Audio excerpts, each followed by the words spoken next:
All right, you big time Kamala Harris fans. It seems like she may have a problem with black men as a new poll has come out that says that Donald Trump may get as much as 30% of the black vote. Unbelievable. But here are the numbers. Let's talk about it. You know, I'm going to, on the RFK issue, and here, well, actually, let's start with the black vote since it's up. This is now. This is recent. This poll will be out soon. Of course, this is like raw, which is actually typically more Democratic. This is the overall black vote. Now, this is an improvement, and I have been telling people for months, yes, Trump is doing better with the black vote against Joe Biden. I think it's a little high, and I think it's going to be like in the polling, I think it's a little high, and it'll be on the lower end of the sampling era. This looks a lot more believable to me, and I'm going to tell you why. Black women did go in large part move back to Kamala, and Trump is still doing better with them than he did in 2020 and 2016. But black men didn't budge at all. And all those other polls out there that show that he's like down in the low single digits now, they did this last time. They didn't, and I'm telling you, they're going to be raw. I guarantee you, if they released their difference between male and female, and we saw the age groups, they're overstating females. They're overstating the females who want to take polls, which are a certain age and above. And that's why they were wrong before, and that's why they'll be wrong again. But this is a healthy sample. You can't really see the number there, but this is 500 plus interviews with just black voters alone, not 200, not 150 like you see in media polls. Yeah, there it is. That's 524 interviews with just black voters alone. And if you look at females, he's a little bit above, 12, about 12%, which is down from where it was against Biden. But among black men, he didn't move at all. And that's because, honestly, and it's not to sound mean, I'm not trying to be mean. It's just I'm a numbers guy, and sometimes numbers sound cruel. The older they are, the more loyal they are to the Democratic Party. But you know what happens to old people over the period of 4 and 8 years? They die. Very interesting thing that he's saying, though, because there has been a shift away from the Democratic Party over the course of my lifetime. Benny, they die. All right. That's what happens. Yesterday's super senior black voter who was a super loyal Democrat, because in their mind, they still have the civil rights era is their context. It's their construct that they look at the world through. They're not going to be around forever. And in fact, many of them are gone from 2016, right? So, and the same thing is true of any voter, white voter, Hispanic voter. So things change. Time moves on. It's like we have this fake impression that black voters are going to be 100 to or 98 to forever. Well, that's not going to happen. There are new people who enter the electorate. They don't have the civil rights mindset. And there's what we refer to as like a cascading effect. You'll see a little trend as time goes on, and then eventually the floodgates will open. That's what happens. That's how trends work. And it's because it's very easy to shame a younger black male who may be thinking about voting for Donald Trump if the shame is like 10-1.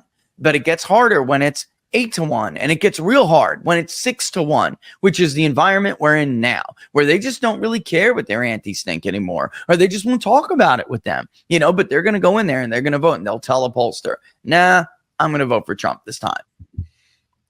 As somebody that is not a Trump fan, what he's saying is probably true, because that is the sense that I get from a lot of the people that I talk to that are older black men, definitely in the 40s and 50s.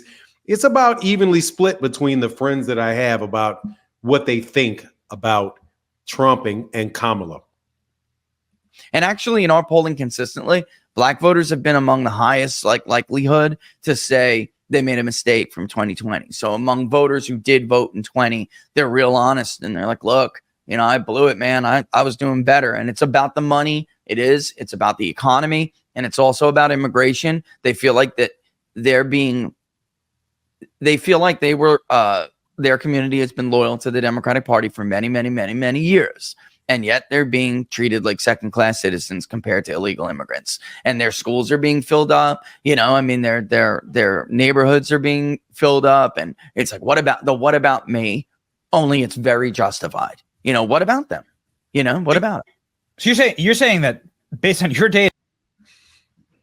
Now, if you've been having conversations on YouTube about this, you hear this all the time. What about us? And especially that immigration issue. And as it relates to that stuff, the Venezuelan gangs in Aurora, Colorado just shows it even more. But what they're saying in this clearly Trump favorable poll and person that's conducting the poll, still very consistent with what I've seen and what I've heard in discussions that I've had with friends.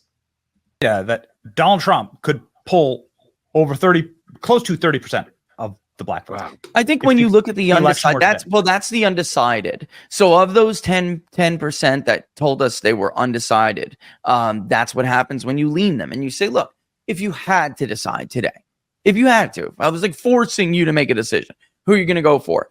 And Trump takes it's a smaller sample, of course, but it's not like she's running away with every single undecided. She's not. So I think it is very well within reason that Donald Trump will get a low end of like 15-16% of the black vote and a high end of a little over 20. How's that compare with 2016 and 2020? So yeah, so he got, let's say if you look at the voter validated surveys, he only got around 10% of the black vote in 2020, which was up from 2016 because he did better than Romney, but he's still largely shut out. Hillary had a deep relationship with the black community and she put the work in over decades. So she got, not like Obama, but certainly an overperformance.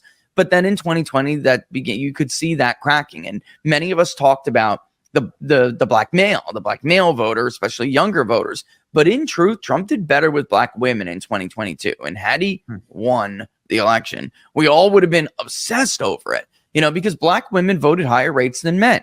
In 2016, they were almost parity, but in 2020, black women voted a little bit higher rate.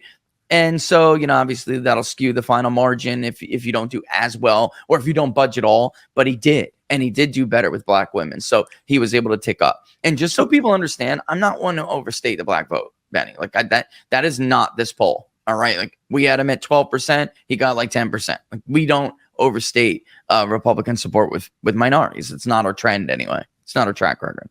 So is the RFK and Tulsi endorsements, are you able to see that in the data? Are you able to see anything tightening up or now he kind of shifts over to a conversation about the effect of RFK pulling out of the election and supporting Donald Trump, which is not really connected to the black vote, but pretty much what that was about was that this particular pollster believes that many of the undecided in certain key states like Arizona are going to fall to Trump because many of the people that consider themselves to be undecided, many of the RFK voters in Arizona that were polled about what they would do as far as Donald Trump, if Robert Kennedy was to pull out, many of them said that they would vote for Donald Trump. Some of them said they were just going to stay out all the way around. So clearly this is a very optimistic look for Donald Trump. But I will tell you, man, over the course of my lifetime, the trend that this particular pollster described is something that I've witnessed gradually over time. The further we've gotten away from the civil rights movement, the less of a like almost godlike aura the civil rights icons have to people. Today, many of the real iconic civil rights people in the movement have passed on. Many of the people that were adults at the time it was taking place are getting well into their late 70s and late 80s. So it seems like there is a shift. And over time, people have been getting gradually black people have been more and more accepting of Donald Trump, despite it being really, really pushed hard that he is, the worst thing ever to come about. But at the end of the day, though, man, Kamala has work to do. We'll see how it turns out, but it could wind up being similar to the election that took place with Donald Trump and Hillary Clinton, where everybody thought Hillary Clinton was up in the polls and was doing well. Many people behind the scenes and were a little less listened to were saying, this thing may not turn out like you think it is. Hey, man, we'll see what happens. But anyway, that's the latest information that I have analyzing Donald Trump, Kamala Harris, and the black vote. And it looks like he may get as much as 20%. That's a lot. Anyway, that's my take. Please let me know what you think in the comment section. And with that, I'm out. Deuces.